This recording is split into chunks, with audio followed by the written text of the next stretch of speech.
Miss Young Homeowner.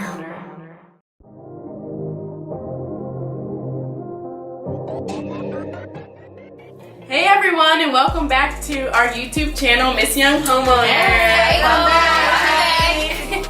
We hope you enjoyed episode 1 and 2, and also took advantage of the self-assessment we provided you, and really understanding the why behind your buy. So, like, why do you want to buy a house? So, if you haven't, please be sure to take the assessment because it can really come in handy. Yeah, Yes, absolutely. do your homework. Yes. Do the work. Do the homework. So today we're filming at my house. Thank you for having us. Welcome, y'all. Nice. So today I want to talk about managing your expectations. So looking at what you can afford in buying a home, living below your means, realistic time frame, and any problems that might arise going through the home buying process. So what were you guys looking at when you decided to purchase a home? I was more so focused on the aesthetic side of it. Like, I want a condo. I want to make sure I have 2 bedrooms, 2 baths. I want to make sure I'm on a top floor. I wasn't really thinking about the process itself, but more so the place that I wanted to live in. Yeah. So I'm not sure if that's different for anyone else. Yeah, but I didn't know. I don't think my expectations were that high. I didn't know what to expect. I just knew that I wanted to live in the city that I currently live in, and I didn't want it to be. I knew it had to be within my means, and quite frankly, I knew that the Lord honored this humble servant. So I knew Big Homie was gonna look out. I didn't have huge expectations, but so much of it I didn't know what to expect. I had a great team to help me. I had a pretty seamless process. So yeah, thank you, Jesus. For me, I would say as far as like what I wanted in a home, I knew first and foremost like it needed to be pet friendly because I have a little dog. So that was like my main thing. I was real picky. I wanted an island.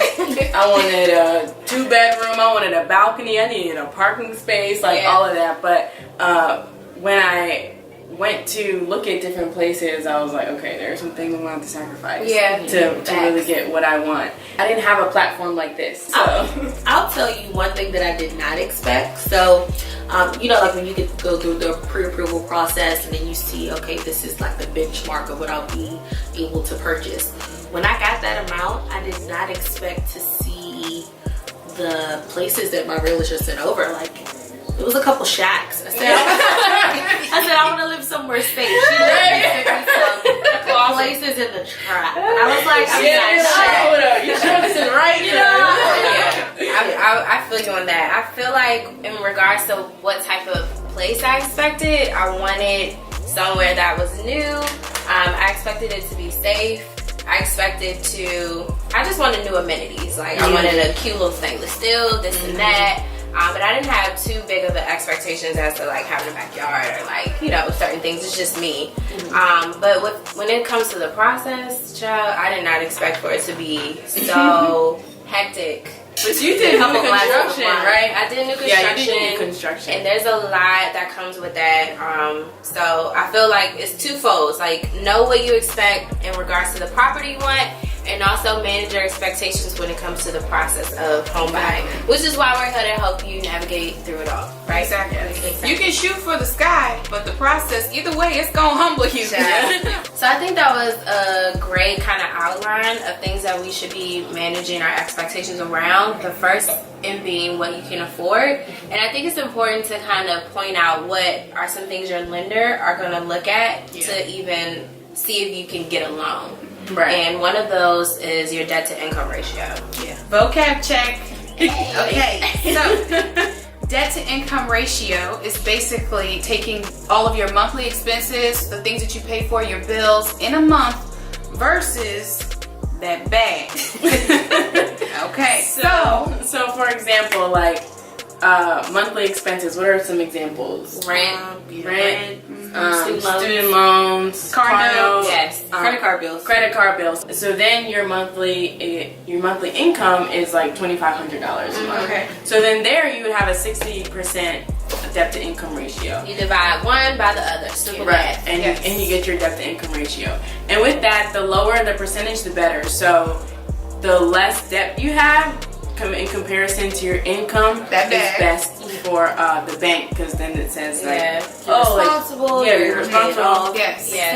You're gonna give us our money back. It helps them take a chance on you, because that's exactly what they're doing. So another thing that your lender is going to look at is credit. Dun, dun, Yes. dun. The big C word. It's very important to get credit, your credit score in order before you even think about this whole process. It's not as scary as you think. I honestly, my personal testimony is that I didn't know my credit score until my lender told me. As far as I was concerned, I didn't have no credit. I didn't have any credit cards.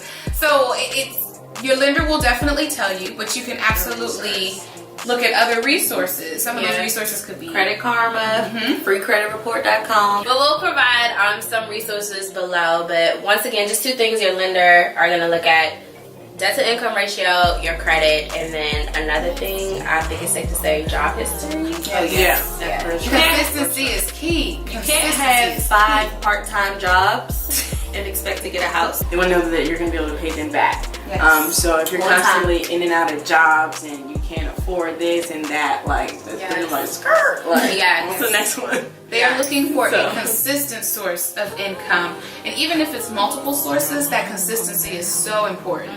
And they're going to run all these types of things and figure out where your money is coming from. Like, don't be sketchy with it. Like, don't just get like $5,000 dropped in your bank account, because they're going to trail back to see where it's coming from and making sure that it's some type of consistent means of income. And again, you can get those gifts. I think it's up to $2,000. So, like your parents, I personally have a roommate, so she contributed to that down payment process and things like that. All right. So to recap, expect your lender to look at your debt to income ratio, your credit score, your job history. And then, of course, you need to save your coin. Definitely. Save your coin.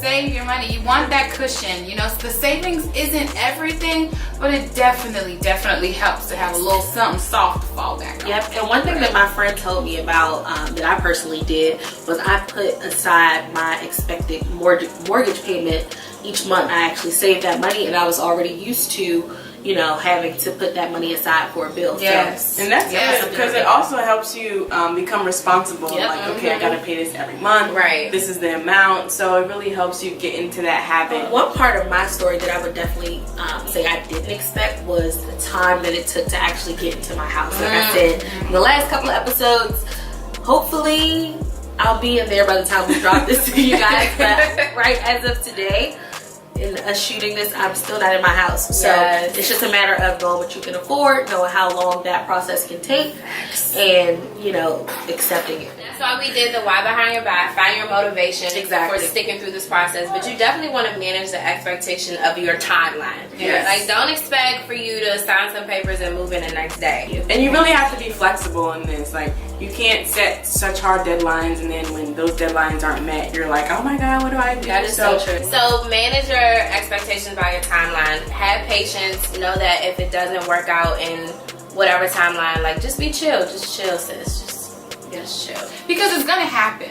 You know, that's the whole reason why we're here to do this for you, because we know what's gonna happen for you. We know it's your time to shine. So just trust in the process. So another thing that you can manage your expectations about are problems that will inevitably arise. Okay, something's gonna go wrong, something's going to break, and you're gonna have to deal with it. Oh my God. Like, for me, so I moved in November 2017. Girl, about January 2017, my microwave just stopped working. And I'm like, oh Lord, like, I need to eat, y'all. Right. Landlord, come fix it. Okay, I'll be at work at this time. They can come in through this time. Like, no, you gotta handle it all by yourself. Find either the contractor that was used to build your home or whatever. But even like before you move into your house, like, knowing that things are going to happen in the home buying process. Like, my settlement date got pushed back 3 times. I would go to a meeting expecting to write a check for X amount, and they would tell me I would need more money. So just like things like that, just knowing that things are going to happen and you have to have patience. Like, that's the only thing I can say. All right, so we've managed our expectations about what we can afford. We know what our lender's going to be looking at. We manage our expectations about timeline problems that will arise, and living below our means. Anything else? I think we pretty much touched on everything. So let us know some of the things that you're trying to manage. A lot of people, you know, we're single, but some people may have kids, managing, you know, those additional expenses that we may not manage. What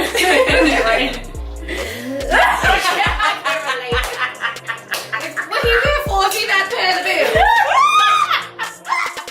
Last week's homework was to take the personal assessment. Yes. This week we want you to kind of divide up your monthly expenses versus your monthly income. So that's going to help you really determine what your debt to income ratio is and all of those good things. So think about everything that you spend money on, whether it's going out to eat, clothes, miscellaneous, Lashes.